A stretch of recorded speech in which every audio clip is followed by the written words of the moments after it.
This is the weekend edition of Fear and Greed Daily Business News for people who make their own decisions. I'm Michael Thompson, and good morning, Sean Aylmer. Good morning, Michael.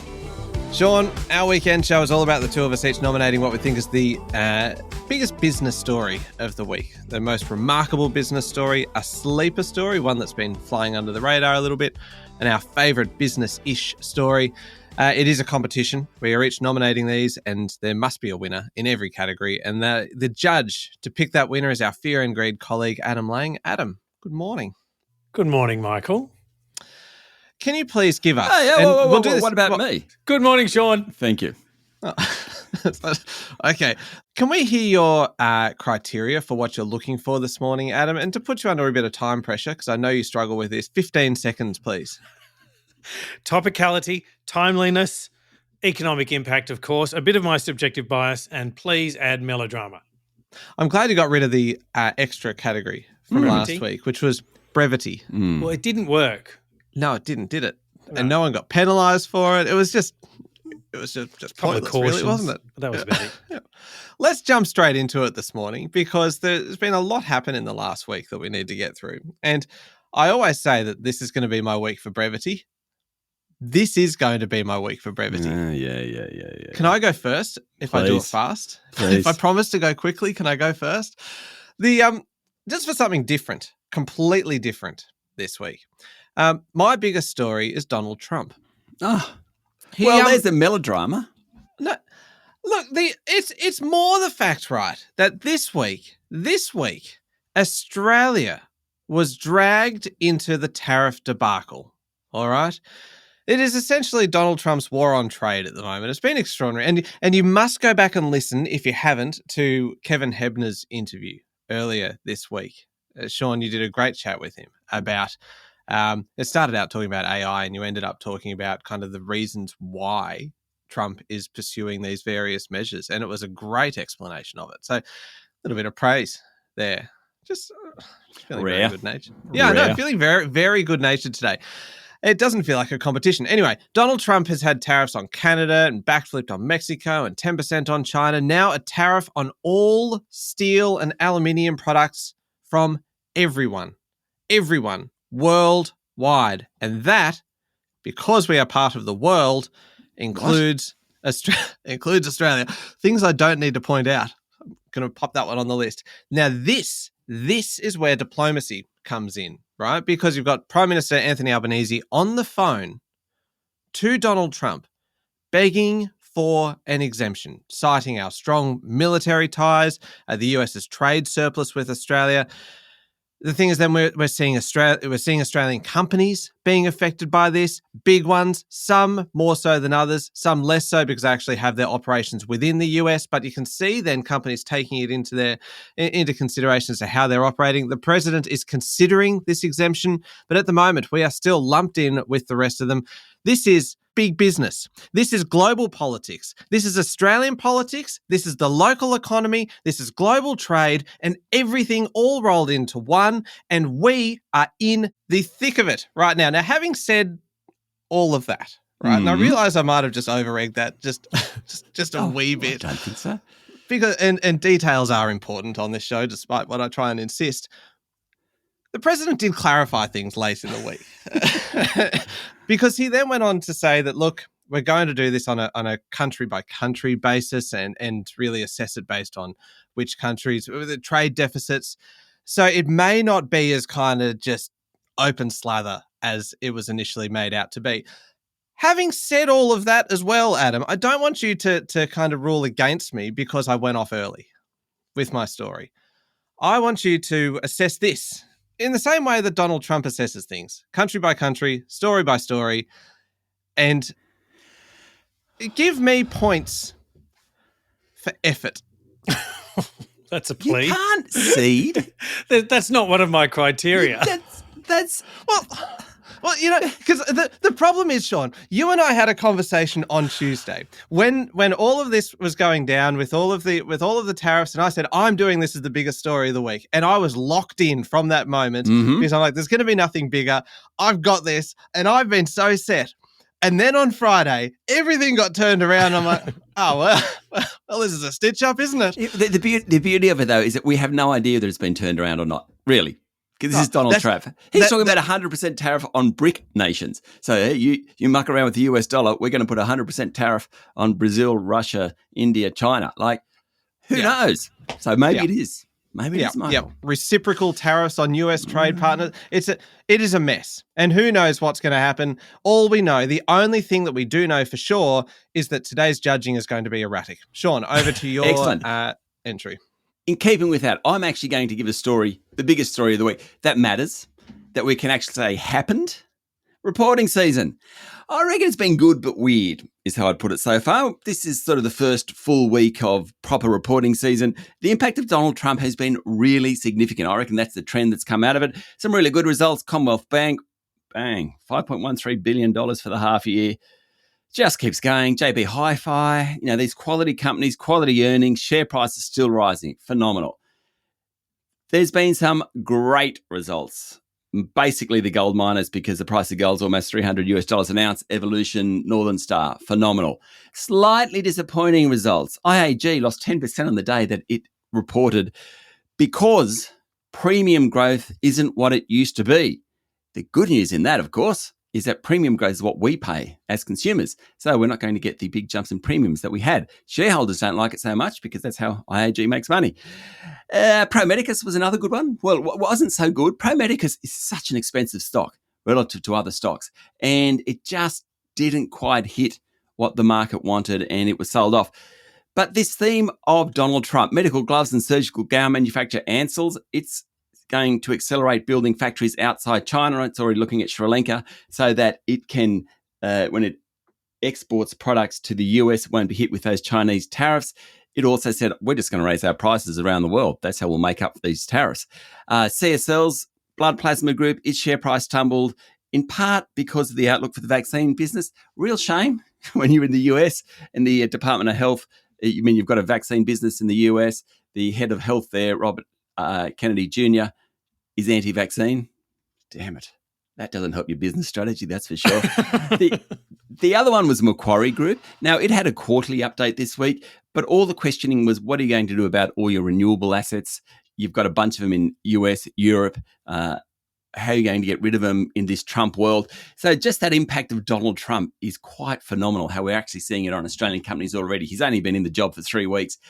Earnings season, by far the biggest story because we actually know what happened. Whereas in Michael's story, we're not quite sure. Well, we have some ideas of what do have might ideas. happen. No, that's true. And we've had some good headlines through the week. And really, if we just base it on that, then maybe I'm in with a chance. Yeah, if it's a headline thing, you win. So tough to call both massive stories. Sean, also the way it's reflected the annual results or the results season, looking back, and also your comments during the week on what it says about forward earnings of each of those companies and how they're looking and which ones went up and down. So how each of them are seeing their industries. Spectacular week for big stories. I think it's Trump and tariffs, though, that get it for me. Now, it's a business negotiation. Subjective bias, Michael. Subjective bias. He has no interest in corporate Australia whatsoever. I've said it before, anti-business. Anti-business. That's our man. Michael wins. Don't know why I'm arguing against Adam right now. He's just ruled in favour against me. It's a good chance to stick the boot in. Against all odds. This is great. Okay, let's move on. I'll go first. Most remarkable story. Please, what have you got for us? Because there's been some crackers this week. Yes. The cracker.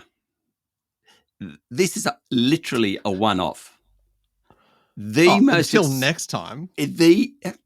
Michael, you don't even know what I'm talking about yet. I know. You haven't gone to the notes and cheated already and checked out what I was doing. You've been crapping on about this story all week. I know what you're going to say. There he is. Go on. There he is. The most expensive house ever sold in Australia. $150 million going to the couple in the corner who are anonymous. Don't know who it was. An estate in Toorak, Kunak. It's called, built in 1867, owned by Paul Little, Toll Holdings. his wife, Jane Hanson. She's Chancellor of the University of Melbourne. They called it an Italianate mansion, 1.1 hectares, pool, cabana, tennis court, park-like gardens, 200-metre frontage on the Clendon Road. They paid about $14.5 million in 2002, according to the Fin Review. The previous record in Melbourne was $80 million, so we've gone to $150 million. The previous house record in Sydney was $130. Well, the Sydney record's $130 million. A couple of places in Point Piper. There's an apartment in Sydney on Barangaroo that went for $140 million. But how remarkable to spend $150 million on a house. Now, can I tell you a Paul Little story? Please do. Oh, yeah, please. As you know, I used to edit the BRW, and we had the rich list on it. And part of that, you'd have to ring the people on the rich list and say, hey, we think you're worth $800 million. Is that right or wrong? And sometimes they'd say, great, yep, we'll do that one. That's correct, or no, that's wrong, or others, they'd hang up on you, whatever. Poor little nice fella, though, like, genuinely nice guy. I remember ringing him and saying, I think it was like $892 million or something like that at the time. What sort of vintage is this, Sean? Late noughties, I'm guessing. Oh, wow. And he had sold at a toll. Actually, no, it must have been 2008, 2009, because he had been given the cash for his toll holding that was taken over, I think, by a Japanese group, and he got the money from it. And so it might be $800 million. And he got it and he put it in the bank because, hey, we're going to transfer it to your account. He said, so they put it in the account. And, you know, a day or two later, I hadn't worked out what I was going to do with all that money. The share market collapsed. And he said, all my money GFC. was in a bank deposit, and Safe. the GFC hit. And he said, I'd like to say that was me being really smart, but it wasn't. It's just that's where I got the money. Brilliant. And that's where it was at the time, and the GFC hit. By doing nothing, he made a lot of money or saved himself. Yeah, good on him. Brilliant. That's a great story. Yeah. So much better than the story you entered in the remarkable. competition. They're all remarkable. Michael, your story. Look, to me, Sean, and I know you're going to criticize me because it's what you do. Totally. Yeah. It is remarkable how much the federal government is stepping in to bail out the bush, right? Are you suggesting they shouldn't be stepping in? No, not at all. I'm just saying the scale. Who's anti-bush here? Go on. No, I don't think I said that. Allow me to explain why this story is remarkable. It is the scale of it. The fact that here in just 1 week, just 7 days, we have had two remarkable examples of how the government is bailing out the bush.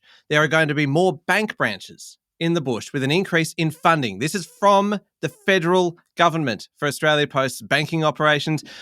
Obviously, we've talked a lot about Bank at Post in the past, and it's Bank @ Post because I love it. I've used it a number of times where you can go into the post office and do your banking. And currently kind of Commonwealth Bank and NAB and Westpac all have a deal for that to happen through these Australia Post outlets.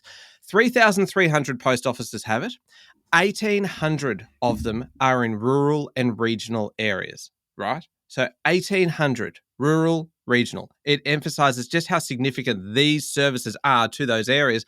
Withdrawals, deposits, a whole bunch of other things. These are key for small businesses, right? Small business rely on these services through Australia Post.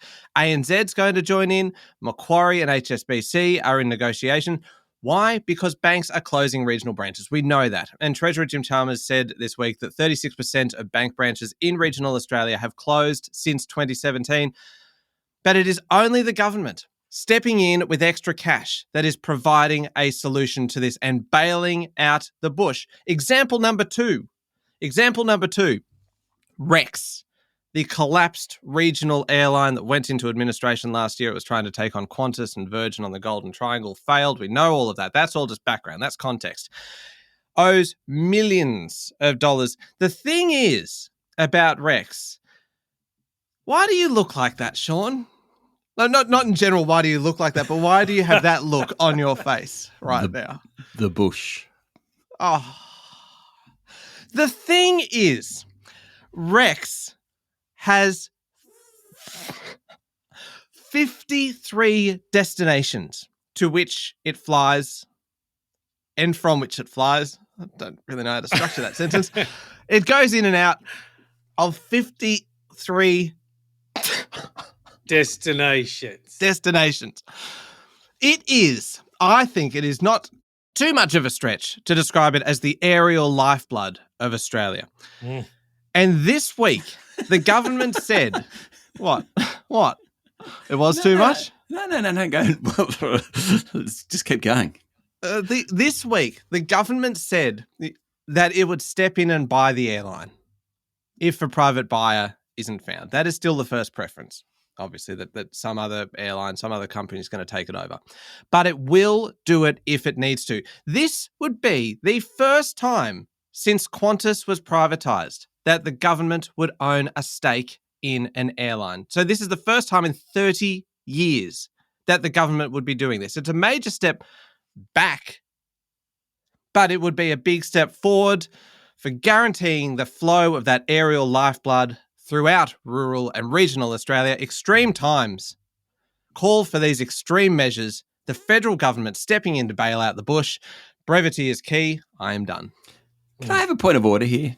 Yeah, Please. Please. Because that was going on a fair bit. What's remarkable about helping the bush? Michael, you grew up in the bush. What's It's just remarkable about helping the bush? It's remarkable about how much the government needs to be doing right now to help the bush because companies are giving up on the bush. What? Hold on. What? What do you mean, companies? Some of the growth cities in Victoria, southeast Queensland, sort of central west The New South banks have Wales. abandoned the bush, Sean. Righto. Adam, over to you. Rex has abandoned the bush unintentionally. So it's a story of abandonment, Sean. Okay.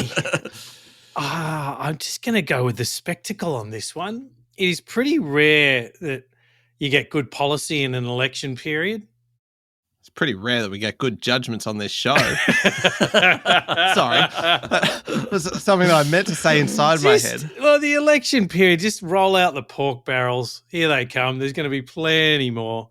So I'm just a bit cynical about that. And I'm not really for government taking companies and making them public.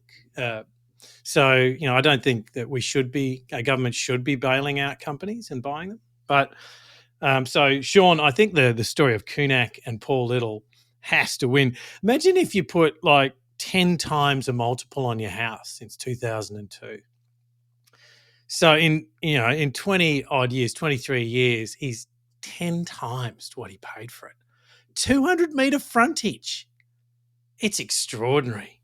Well played. So remarkable. I won that? Yeah. Yeah, okay. So little adjunct. We don't know officially that it was $150 million. That's the speculation. Oh, Moving on. We need to go for a break. It's time for a break. We'll be back in a moment.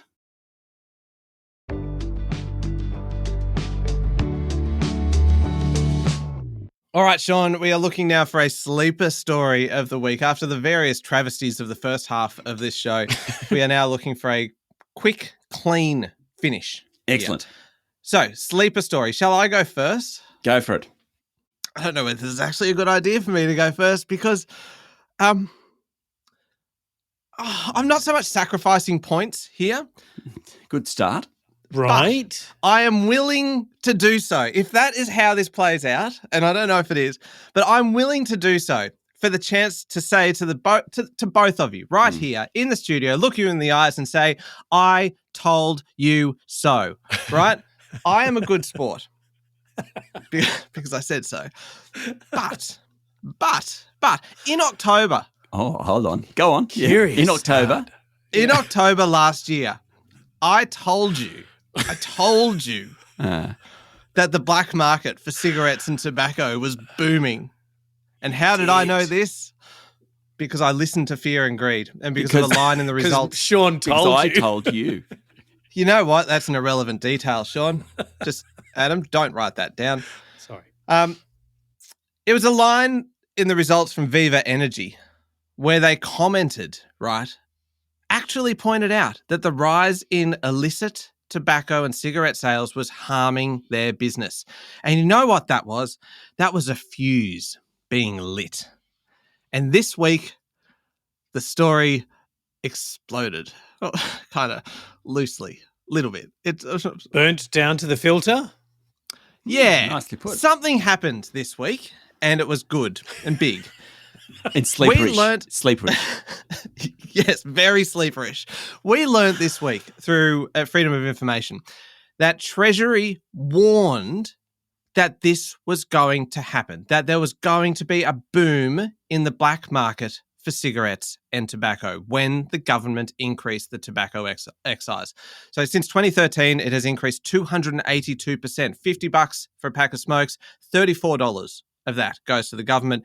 But Treasury warned about the boom. They said, if you keep increasing prices like this, the illegal trade will go up. People will go to dodgy tobacconists and vapes. I don't know whether Treasury actually used the term dodgy tobacconists. I'm assuming they probably did. And, no, it would have been DODGY. Yeah, dodgy.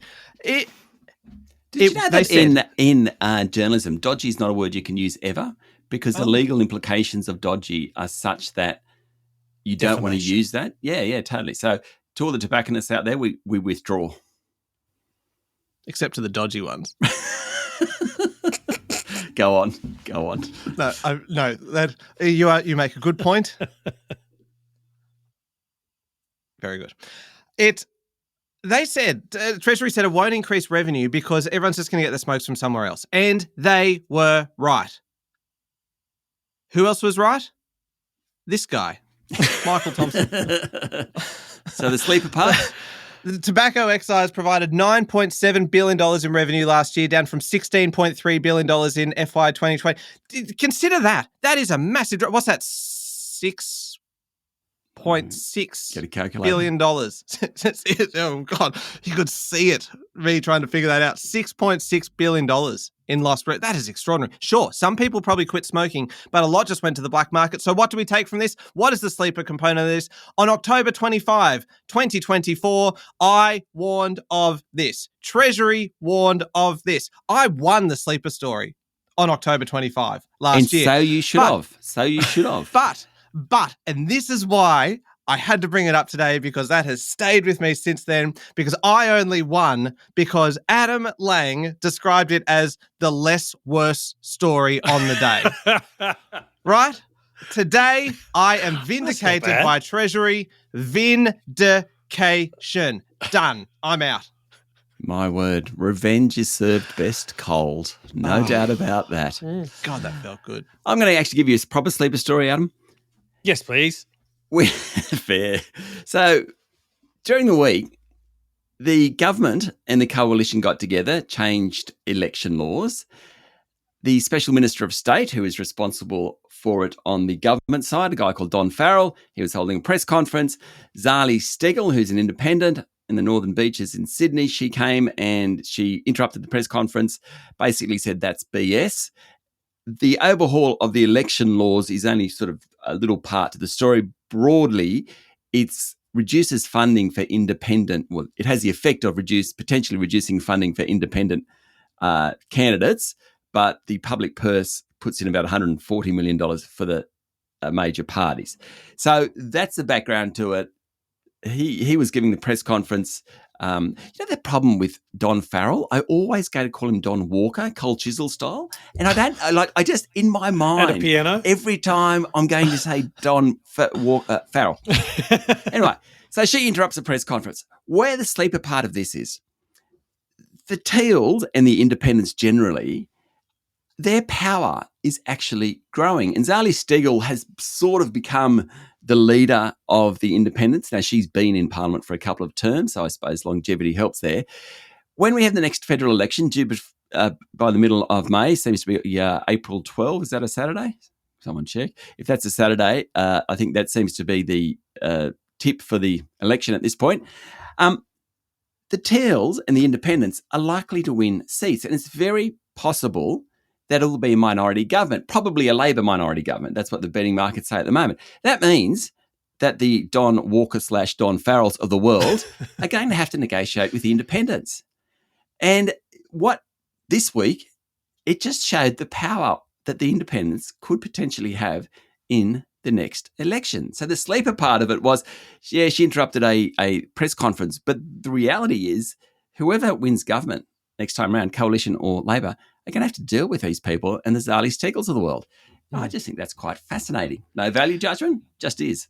Yeah. And what are they going to do about the black market cigarettes, Sean? Crackdown. There is They better be. Crackdown. Certainly a review. Considering they've now been warned twice by me. Adam, judgment. Both are really good stories, but only one is actually a sleeper, and that is Sean's. That happened this week, and it does have impact. It's going to have big impact on how this election plays out and elections thereafter. Michael, your story is really interesting, but I think the sleeper Does he moment's get part, zero but for it, great though? revenge. Does he get zero? I've given him zero. I've told you the story. I was in 1996 Atlanta Olympics, and this Australian bloke was in the gymnastics, and this will be very quick. And he's like, and I'd got a ticket to the gymnastics. Everyone's really excited. Well, I was really excited. The Americans didn't give two hoots who this bloke was. I'm like, come on, let's go. And he just hits the trampoline Springboard, part. yeah. It's the beam, and kind of somehow gets it wrong. Reaches out, doesn't quite get his hand on the beam as such, and just goes splat on the ground. And there's this moment, hushed silence, and he almost looks up and thinks maybe no one saw it. And he jumps up and he puts his hands in the air. Oh yeah, and everyone starts cheering. And it went to the judges, and because he hadn't touched the beam, it's like 0, 0, 0. He literally got 0. Oh, the poor bloke. So on this basis, Michael wasn't a sleeper, 0. Let's moving on. It was never about the points for me, Sean. It was all about revenge. Vindication. Now, I'll go first. Mine's quick. Favorite story. Yeah, what have you got? Again, I'm not going to win it, but I don't care. Super Bowl Sunday in the US. Nothing better. Monday morning in Australia. It was held in New Orleans. Not New Orleans, New Orleans. Being played between the Philadelphia Eagles, the Kansas City Chiefs. The Chiefs were favourites. They were going for a three-peat. They lost. Mr. Hurts, who is the quarterback for the Philadelphia Eagles, had a cracker. Mr. Mahomes, the quarterback for the Chiefs, didn't. But then again, the defense for the Chiefs didn't play so well. The advertisements, well, they were great. The $8 million for a 30-minute slot. Michael, I disagreed with your favourite ad, though. Oh, yeah? I actually thought the David Beckham, Matt Damon ad was fantastic. Genius. The Stella Artois ad. Yeah, the Stella Artois ad. I actually thought, because you sent those through and in our newsletter during the week, you could go through them all. I actually thought the Stella Artois one was my favourite. Oh, it was good, not great. You know what? There was none that I thought that were great this year. I want more of the actual laugh out loud moments in these ads, and you have to go back to the Tide ads of a few years ago to get those. And it really, it's been a very hard thing to try and live up to. So anyway, look, I'm a very harsh judge. This is why I'm never the judge on this show, because everyone will get 0 points. So what I thought was amazing in those ads is the star quality that comes through. There's so many superstars in those ads. Yeah, it's just fantastic. It'd be story, like film budgets, each event. one of them. Yeah. Staggering cash. You're done? Yeah, I'm done. Okay. That's my story. Yeah. Off we go. All right, sells itself. Big week for Elon Musk. Gentlemen, one of the there's a surprise entrant. One of the stranger press conferences I think we've seen. A press conference in the Oval Office. So Elon Musk standing there with his cap on, next to Donald Trump at the Resolute desk, the big desk. Yeah. And he was sitting, and Musk is standing, and then Elon's 4-year-old son, Lil X, because it's the one with the rather unusual name, and he's just known as Lil X, was playing between them. At one point, he actually was up on Elon Musk's shoulders, kind of while he's there talking about kind of cutting billions of dollars out of government programs and departments. It was quite extraordinary. He was there defending his efforts with Doge, the Department of Government Efficiency, as in Elon Musk was, not Lil X. He has very little to do with cutting spending. He said that, like addressing these allegations that he's been overstepping the mark, that they are draconian kind of cuts. Now, this is the agency that has, in recent weeks, essentially gutted the US aid department. One story that came out of the press conference is about the $50 million that was allegedly being spent on condoms that were going to Hamas in Gaza. And it was wrong. It was very wrong. It was not the case at all. And there was then kind of reports then that actually, no, what it actually was, there is a Gaza district in Mozambique. And that is where the $50 million in condom aid is going.